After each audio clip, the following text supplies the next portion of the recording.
Bismillahirrahmanirrahim. Assalamualaikum warahmatullahi wabarakatuh.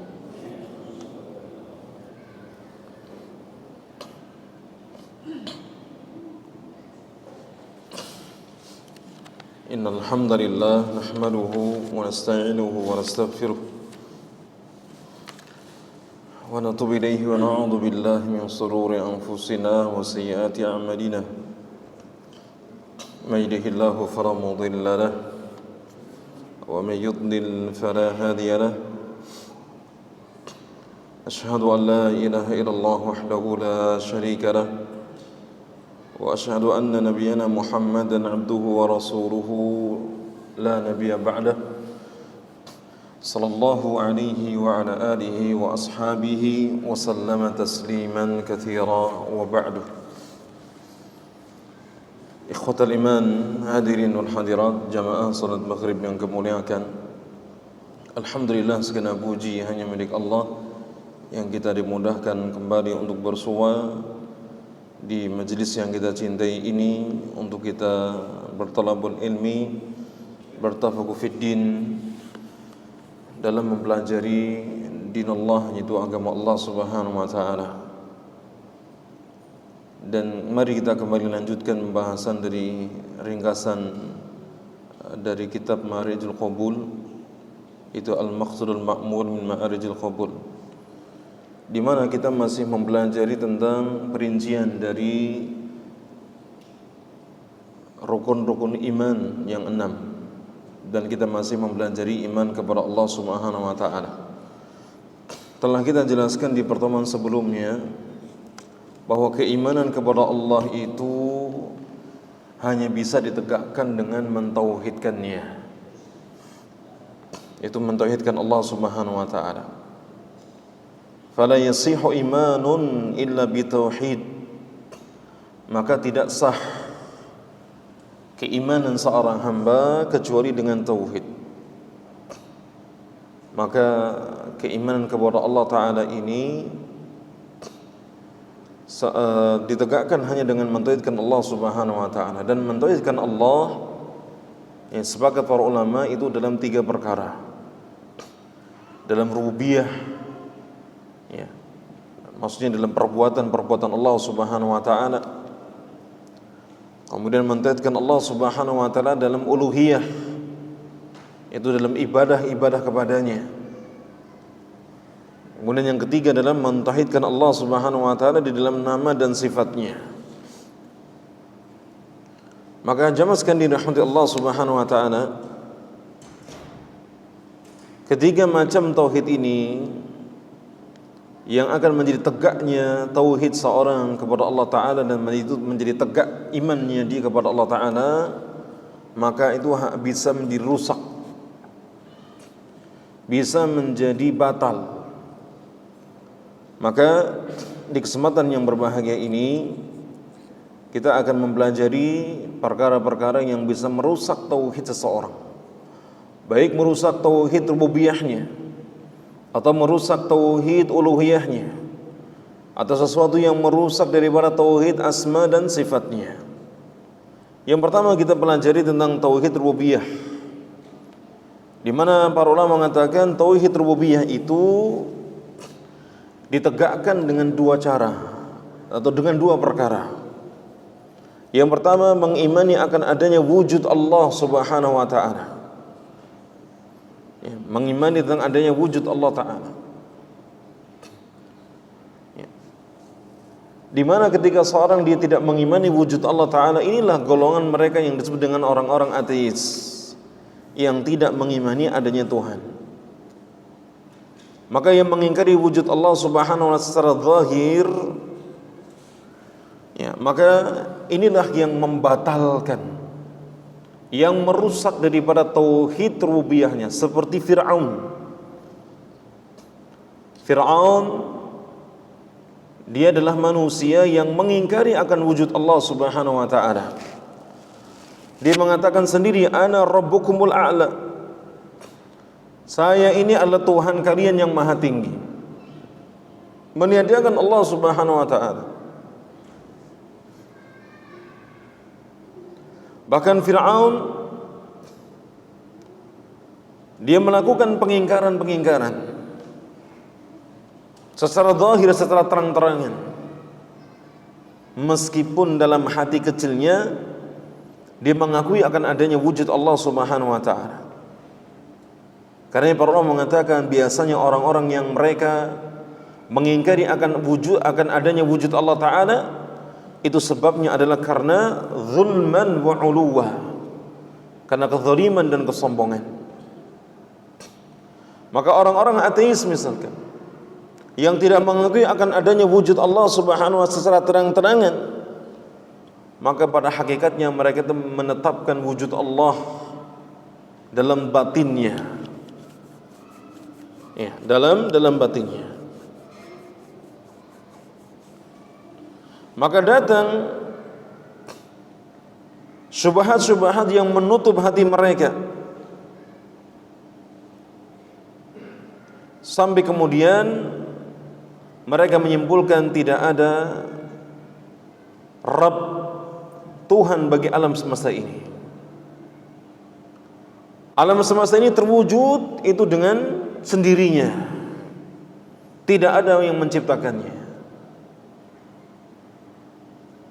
Ya, maka siapa yang mengingkari akan wujud Allah Subhanahu wa ta'ala, dia telah merusak daripada tauhid rububiyahnya. Yang kedua, yang akan menegakkan tauhid rububiyah pada diri seorang hamba itu adalah bagaimana ia mengesahkan Allah Subhanahu wa ta'ala, mentauhidkan Allah Subhanahu wa ta'ala di dalam perbuatan-perbuatannya. Seperti Allah Ta'ala itu mencipta, memiliki, mengatur, menghidupkan, mematikan, maka ditetapkan hanya Allah Ta'ala satu-satunya pencipta yang memiliki alam semesta ini, yang mengaturnya, yang menghidupkan, yang mematikan, yang memberikan rezeki. Itu disebut dia telah menegakkan tauhid rububiyah di dalam hatinya. Ya, dengan dua hal ini, ya, mengimani akan wujud Allah Subhanahu wa ta'ala, keberadaannya yang secara akal, secara fitrah, ya, adapun demikian pula secara syariat, ya, panca indera semua menetapkan bahwasanya Allah itu ada. Namun ketika seorang dia mengingkari wujud Allah Ta'ala, berarti dia merusak tauhid rububiyahnya. Demikian pula seorang dikatakan dia telah menegakkan tauhid rububiyahnya ketika ia mengesahkan Allah Ta'ala dalam perbuatan-perbuatannya. Maka hal yang merusak tauhid rububiyah, poin yang kedua adalah ketika ia menetapkan adanya sesuatu yang secara tersendiri dia itu ikut andil di dalam mengatur alam semesta ini selain Allah Subhanahu wa ta'ala. Itu itsbatu fa'ilin mustaqillin ma'allah. Itu ketika seorang hamba dia menetapkan adanya pengatur, adanya pemilik, penguasa, pencipta selain Allah Ta'ala di alam semesta ini. Jadi ikut barang-barang mengatur dengan Allah Ta'ala. Dia menetapkan adanya pencipta selain Allah Ta'ala, penguasa selain Allah Ta'ala, yang mengatur selain Allah Ta'ala, di mana kepemilikannya, kekuasaannya, dia mengatur, mencipta itu tidak di bawah kekuasaan Allah Subhanahu wa ta'ala. Maka yang seperti ini adalah orang-orang yang dia membatalkan atau merusak daripada akidah tauhid rububiyahnya. Contoh misalkan seorang yang dia meyakini kalau tanaman padi itu ingin panennya sempurna, tidak gagal panen, maka dia harus memohon kepada penguasa padi. Namanya siapa? Dewi Sri. atau para nelayan yang ada di pantai utara Jawa, kalau ingin panen ikannya itu berhasil, panen raya, tidak ada halangan, dia harus memohon, meminta kepada Dewi Lanjar. Ini berarti dia mengakui, mengimani, menetapkan adanya penguasa, pengatur selain Allah Subhanahu wa taala di alam semesta ini. Seperti halnya dengan seorang yang mengimani atau menetapkan bahwasanya bintang-bintang itu memberikan pengaruh secara tersendiri kepada bumi itu. Maka yang seperti ini adalah bentuk dia merusak daripada tauhid rububiyahnya. Ya, maka jamaah sekalian dirahmati Allah Subhanahu wa taala. Hal itu sebagaimana pula misalkan ada keyakinan sebagian orang kalau yang namanya penyakit, virus, bakteri itu menular dengan sendirinya, bukan karena kuasa Allah Ta'ala. Ini juga merusak daripada tauhid rububiyahnya, karena tidak ada penyakit yang menular kecuali itu atas kuasa Allah. Antum bisa lihat ketika pada masa pandemi, ya, suatu keluarga itu ada yang misalkan terkena COVID, tapi ada juga yang nggak terkena. Ada yang positif terkena COVID, dirawat, sama yang nggak kena sama sekali. Padahal berinteraksi bareng, tidurnya bareng, makannya bareng, dia nggak kena. Ya. Itu menunjukkan adanya kuasa Allah Subhanahu wa taala dalam mengatur siapa yang terkena dan siapa yang tidak terkena. Tapi kalau seorang dia meyakini bahwasanya penyakit itu menular dengan sendirinya, maka ini adalah sesuatu yang merusak, membatalkan tauhid rububiyahnya. Sebagaimana halnya dengan seorang yang dia itu misalkan keluar dari rumahnya, terus dia melihat sesuatu yang dia tidak sukai, lalu kemudian dia meyakini kalau itu bisa mendatangkan sial baginya, maka ini juga hal yang merusak daripada tauhid rububiyahnya. Orang dia meyakini kalau misalkan tangan yang kedutan itu tandanya mau dapat rezeki misalkan. Kejatuhan cecak berarti dia mau mendapatkan kesialan. Misalkan dapat nomor, bukan nomor tokel, bukan, nomor antrian gitu ya, atau nomor penumpang gitu, dapat nomornya 13. Aduh, menganggap angka tersebut angka sial. Maka ini berarti dia meyakini adanya pengatur selain Allah Ta'ala. Maka ini merusak daripada tauhid rububiyahnya. Kemudian yang ketiga, yang akan merusak daripada tauhid rububiyah seseorang adalah idhafatun ni'mah ila ghairillah ala wajhil istiqlal. Itu manakala seorang dia menyandarkan suatu nikmat kepada selain Allah ala wajhil istiqlal, ya, berdasarkan dari sisi ya, istiqlal, kesendiriannya. Jadi nikmat ini datang murni dari sesuatu selain Allah Ta'ala. Tidak ada keterlibatan Allah Ta'ala dalam pemberian nikmat tersebut. Contoh misalkan ketika seorang yang dia misalkan bertemu dengan seorang yang saleh, lalu kemudian dia mengatakan laula fulan alwari lamaridtu, seandainya bukan karena doanya si fulan ini yang waliullah, pasti saya akan sakit.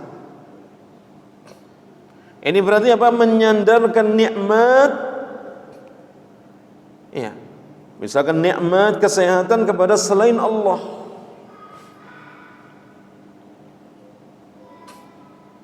Menyandarkan nikmat kesehatan kepada selain Allah. Pada nikmat sehat itu datang dari Allah Subhanahu wa taala.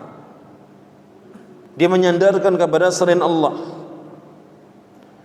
Dia mengira bahwasanya wali tersebut secara tersendiri, ya, itulah yang memberikan pengaruh, menjadikan dia sehat, dijauhkan dari bahaya, dijauhkan dari penyakit. Sehingga ia sandarkan nikmat itu kepadanya, bukan kepada Allah. Ini hal yang merusak daripada tauhid rububiyah. Padahal salah satu di antara rukun bersyukur kepada Allah Ta'ala yaitu mensyukuri nikmat itu dengan hatinya, maka di dalamnya adalah dia meyakini, menetapkan nikmat itu berasal dari Allah Subhanahu wa taala, bukan karena usahanya, apalagi karena sebab orang lain. Ya. Demikian pula ketika seorang bersyukur dengan hatinya, tidak sekedar dia menetapkan nikmat itu datang dari Allah, dia juga mengatakan saya tidak pantas untuk mendapatkan nikmat tersebut. Kan banyak, ya, kadang-kadang kita nggak sadar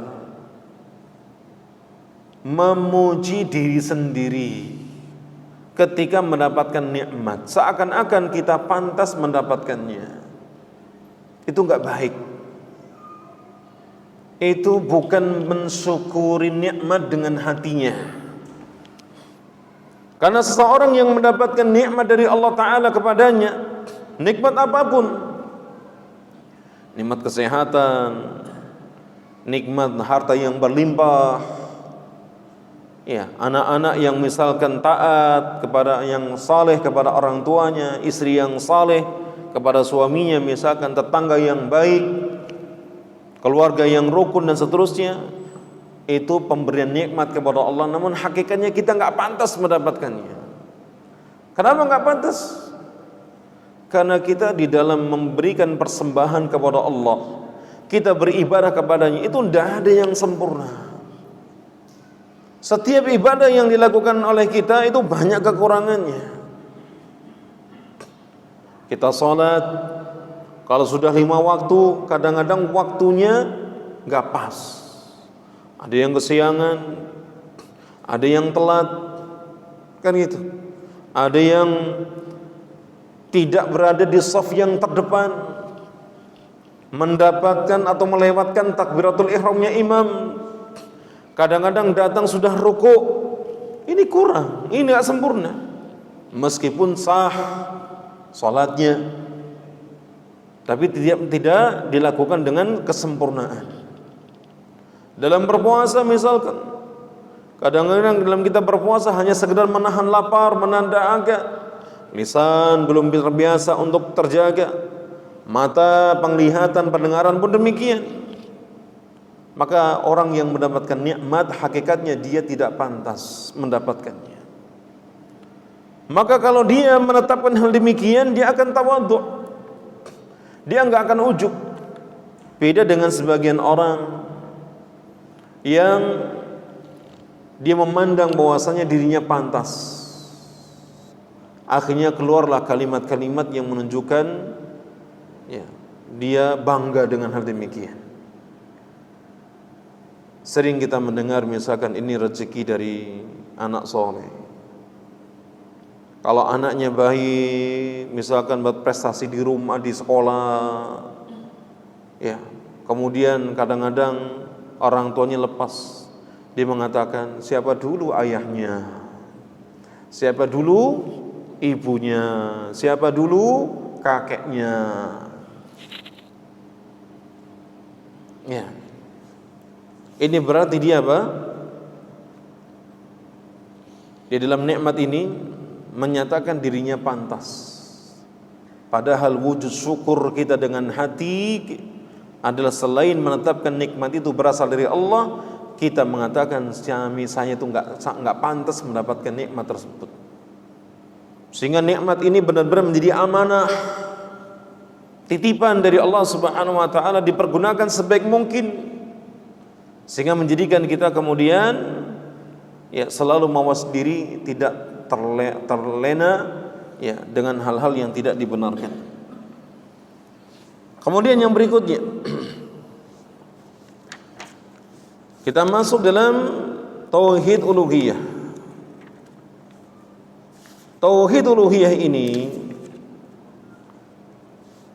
akan bisa ditegakkan oleh seorang hamba. Tauhid uluhiyah adalah mentauhidkan Allah di dalam ibadah. Maka dia tidak memberikan satu ibadah pun kepada selain Allah. Maka para ulama mengatakan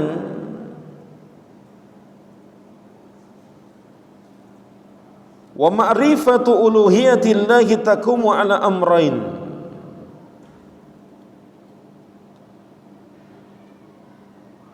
Untuk mengetahui tentang uluhiyah Allah Subhanahu wa taala,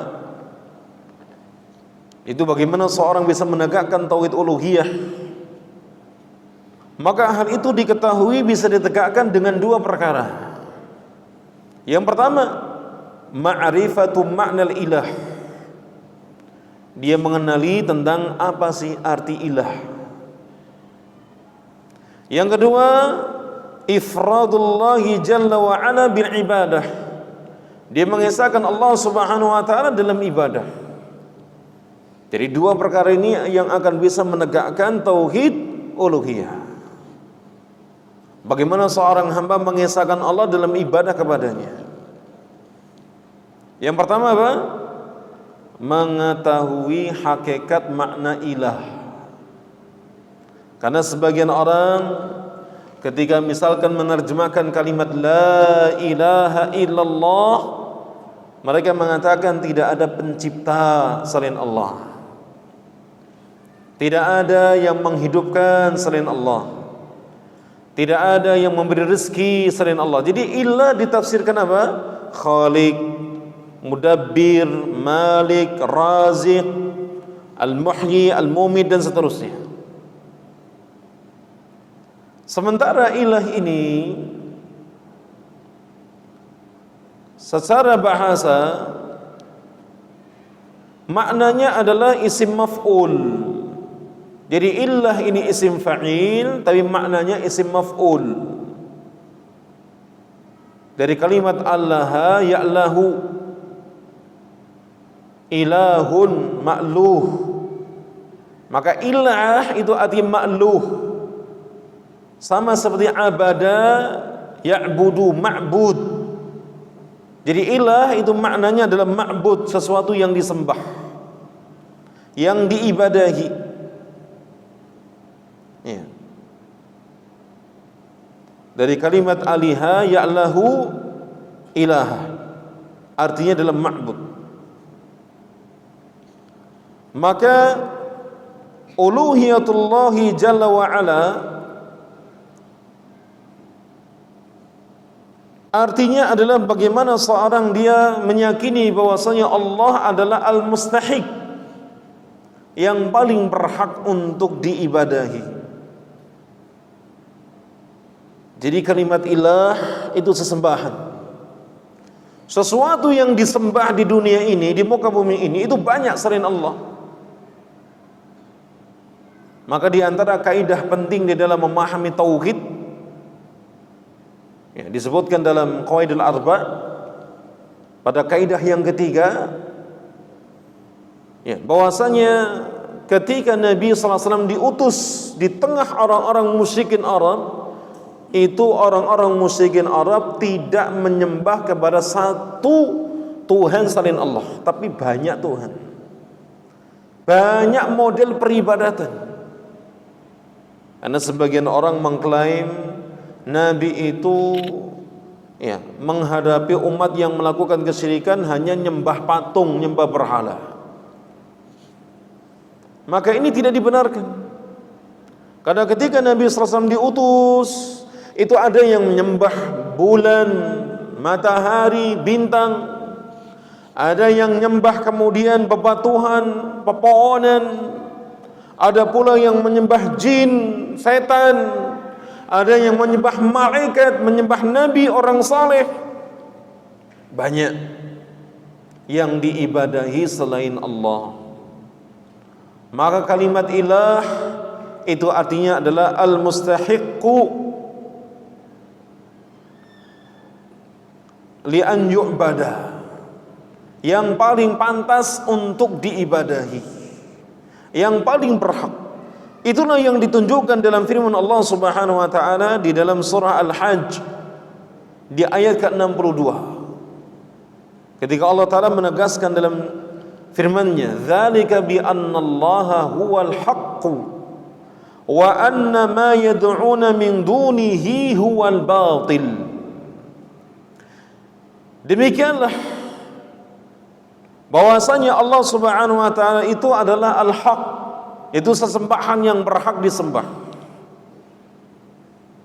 Sementara segala apa yang diseru, yang diibadahi selain Allah Ta'ala, yang diagungkan selain Allah Ta'ala, huwal batil, itulah sesembahan yang batil.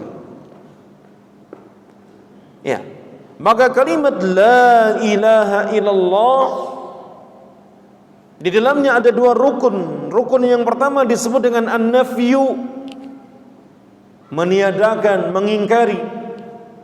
La ilaha, tidak ada yang berhak disembah dengan benar. Maka segala sesembahan selain Allah itu dikatakan sesembahan yang batil. Itu namanya an-nafyu, meniadakan. Dia mengingkari kalau beribadah kepada selain Allah itu adalah sesembahan yang batil, Tuhan-Tuhan gadungan. Illallah ini adalah berupa isbat, penetapan yang berhak disembah itu hanya Allah Subhanahu wa taala. Makanya terjemahan yang kurang pas kalau la ilaha illallah itu diterjemahkan tidak ada Tuhan selain Allah. Ini kurang tepat. Dari mana sisi kurang tepatnya? Ketika orang dia mengatakan tidak ada Tuhan selain Allah, itu berarti semua yang disembah di muka bumi ini, yang diibadahi adalah Allah. Berarti yang disembah oleh orang-orang yang di luar Islam itu Allah. Padahal nyatanya tidak. Ada yang nyembah nabi, ada yang nyembah orang saleh, ada yang nyembah pepohonan, bebatuan, bahkan binatang. Ada yang nyembah jin, setan. Ya. Dan itu tidak dibenarkan. Maka tidak ada Tuhan selain Allah, ini kurang tepat. Tapi kalau kita katakan tidak ada Tuhan yang berhak disembah di muka bumi ini selain Allah, itu betul. Itulah yang ditunjukkan dalam Al-Quran, dalam suratul Hajj di ayat ke-62. Maka wa ma min ilahin illallah, tidak ada Tuhan yang berhak disembah selain Allah. Itulah makna dari kalimat la ilaha illallah. La ma'buda bihaqqin illallah. Tidak ada sesembahan yang berhak disembah dengan benar kecuali hanya Allah Subhanahu wa ta'ala. Seorang yang mengucapkan kalimat la ilaha illallah dan dia mengetahui tentang konsekuensinya, bahwasanya dia harus beribadah hanya kepada Allah. Dia tidak memberikan ibadah apapun kepada selain Allah, dari salatnya misalkan, puasanya, ya, zakatnya, haji, umrahnya, korbannya, nazarnya. Ketika ada orang yang dia salat, berpuasa, haji, umrah, berkorban, bernazar, diberikan kepada selain Allah, maka rusaklah daripada tauhid uluhiyahnya. Ya, dan siapa yang tidak mengucapkan kalimat la ilaha illallah, maka dia tidak disebut telah masuk Islam. Jadi sekedar mengakui Allah itu sebagai pencipta alam semesta, pemiliknya, pengaturnya, tidak menjadikan dia masuk ke dalam Islam. lam yudkhilhu al-Islam, tidak membuat dia untuk masuk dalam Islam. Karena hakikatnya tauhid rububiyah tidak ada yang mengingkari. Abdullah bin Abbas radhiyallahu ta'ala menyatakan, dari sejak Nabi Adam alaihissalam sampai kepada Rasulullah SAW diutus, tidak ada yang mengingkari tentang rububiyah Allah Subhanahu wa taala. Allah itu ada, Allah adalah satu-satunya pencipta. Namun yang menjadikan orang itu Islam atau kemudian dia kafir adalah ketika dia mengucapkan kalimat la ilaha illallah atau tidak. Itulah yang menjadikan dia muslim. Jadi tauhid uluhiyahnya. Maka dakwah para nabi, dakwah para rasul, tujuan utamanya adalah memperbaiki tauhid uluhiyah, yaitu menjadikan para hamba hanya beribadah kepada Allah Subhanahu wa taala. Dia tidak memberikan kepada selain Allah Subhanahu wa taala. Ya, fala budda fi tauhid hatta yakuna tauhidan sahihan min nafyin wa itsbat. Maka harus di dalam bertauhid hingga seseorang itu tauhidnya benar dalam kalimat la ilaha illallah, maka di sana ada bentuk nafyu wal itsbat. Kesempurnaan tauhid uluhiyah seorang adalah ketika dia menerapkan tentang hal ini, alla ta'budu illa iya, engkau tidak beribadah kecuali hanya kepadanya, itu kepada Allah Subhanahu wa ta'ala. Kemudian jemaah sekalian dirahmati Allah Subhanahu wa ta'ala, yang kedua di antara perkara yang akan menjadikan seorang benar dalam tauhid uluhiyahnya adalah ketika ia mengesahkan Allah dalam ibadah, maka tidak ada seorang pun yang diibadahi kecuali hanya Allah.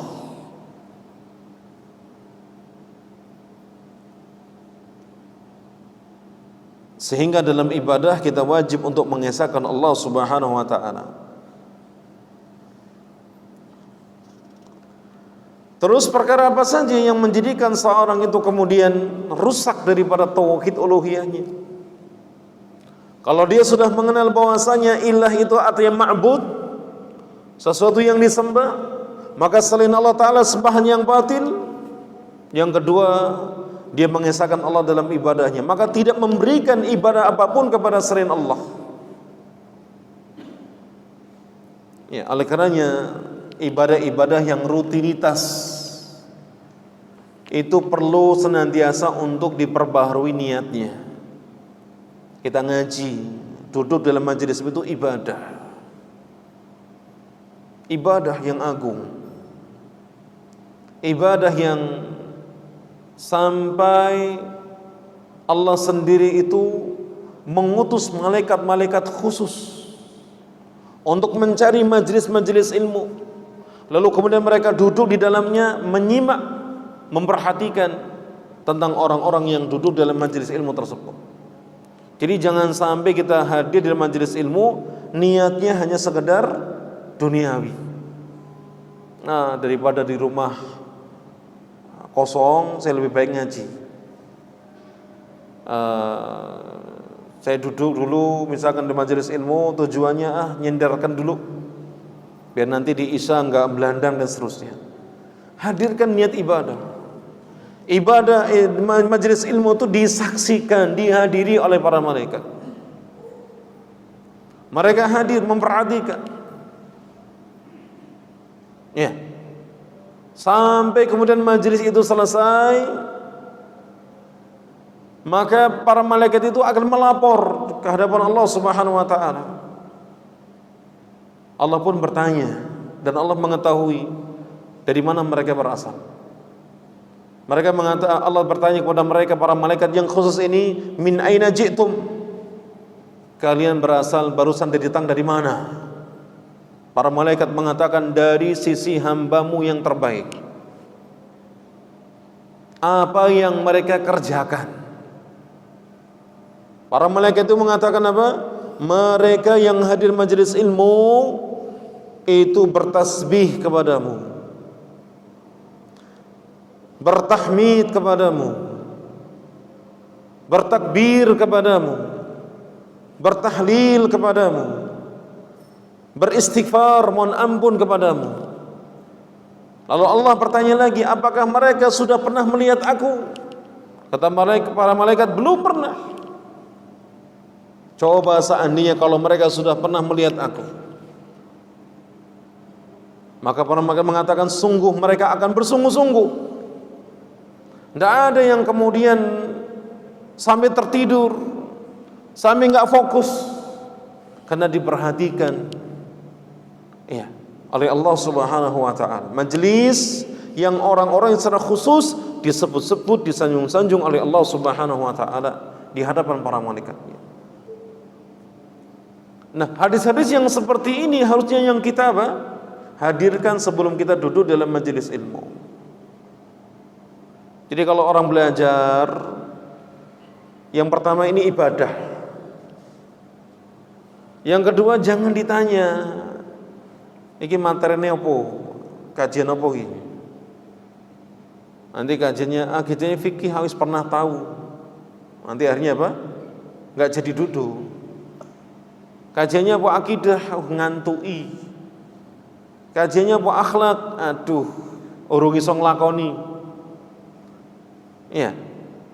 Kalau kita kemudian hanya mengukur setiap kajian itu materinya dengan ilmu yang kita miliki, akhirnya kita enggak jadi duduk dalam majelis ilmu. Itulah tipu daya syaitan, mempengaruhi seorang agar dia berpaling duduk dalam majelis ilmu.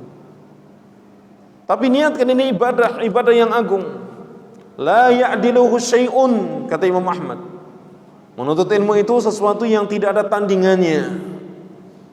Karena apa? Karena semua ibadah membutuhkan ilmu.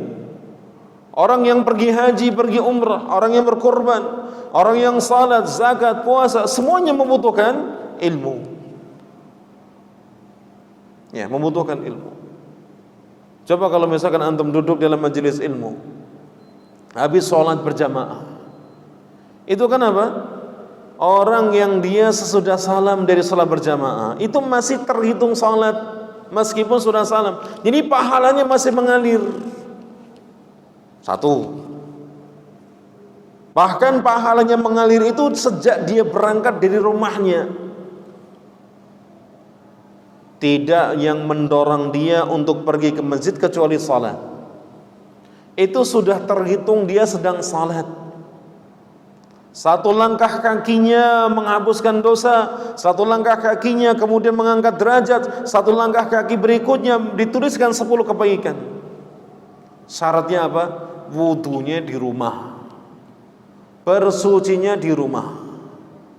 Antum rumahnya jauh, langkah kakinya banyak, eman kalau wudunya kau cuma di masjid.